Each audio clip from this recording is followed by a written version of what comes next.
Thank you, Premier. Can I start by saying that as the State Coordinator, I've challenged the Control Agency, SA Health, on the need for these significant impositions that we're about to place on the community for a relatively short period, and I am 100% supportive of the approach that's being taken.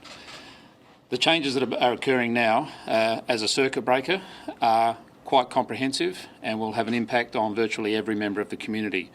What I'll do is I'll just explain some of the areas that we are going to be closing or shutting down for a 6-day period, and after that 6-day period there'll be a further 8 days of other restrictions which will not be as significant as the ones I'm about to outline. This is not yet a complete list. South Australia Police, along with SA Health, are working to consolidate this list. This will give a very good indication of the extent of the changes that we're making, but we will be providing further information during the course of the afternoon, which will give everybody sufficient clarity to understand exactly what changes we're making. Things that are being closed or shut down effective midnight tonight are all schools except for children of essential workers and vulnerable children.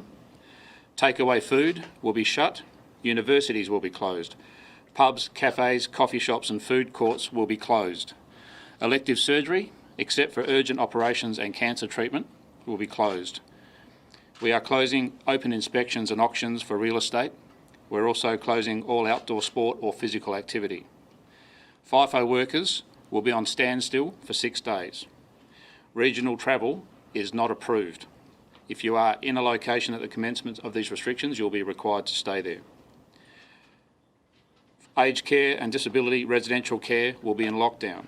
Factories other than food and medical products will be closed, except for where it is necessary for them to remain open to prevent damage to machinery. The construction industry will be closed for 6 days. Holiday homes will not be available for lease or rental. Weddings and funerals will be banned for 6 days.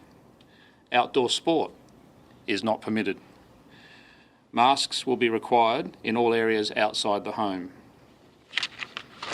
Some of the areas that will remain open, which will be considered as essential: critical infrastructure, including water, power and telecommunications, will be able to function.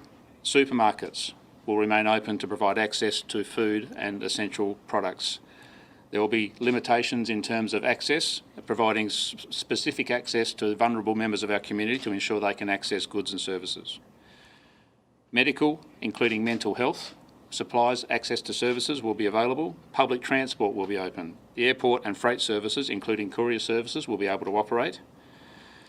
Petrol stations, access to financial institutions and post offices will be able to be accessed.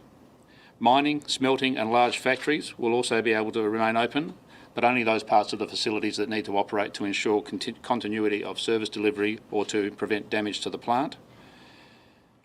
Childcare will be available only for families of essential workers, and the minimum operations of government, including local government, will be permitted to operate.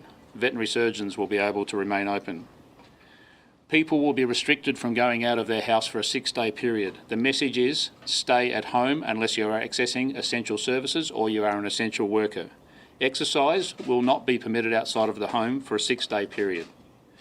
Food purchases will be available. You will be able to leave one person per household once a day to access groceries. Agriculture will be able to move about to ensure the safety and welfare and processing of animals and the production of dairy and other agricultural services. End-of-life visits will also be available through organised arrangements. That's the list as it stands at this point, but I stress we are still working on the final list in terms of what those restrictions will be and what will be allowed to operate, and we will be updating further into the afternoon and evening as that list becomes available. Commissioner, did you ever think we'd get to this point? I have to be honest with you, I suppose there was a time during March, April when I thought that the advice we were receiving from health, the trends we were seeing overseas, certainly led us to consider these types of restrictions. But with the way we've been able to manage COVID-19 over the last few months, I must admit this is something that we didn't anticipate. It's something that we've got contingencies in place for, but I think it's important that we take these steps to ensure that we can support SA Health as much as possible to eradicate this virus.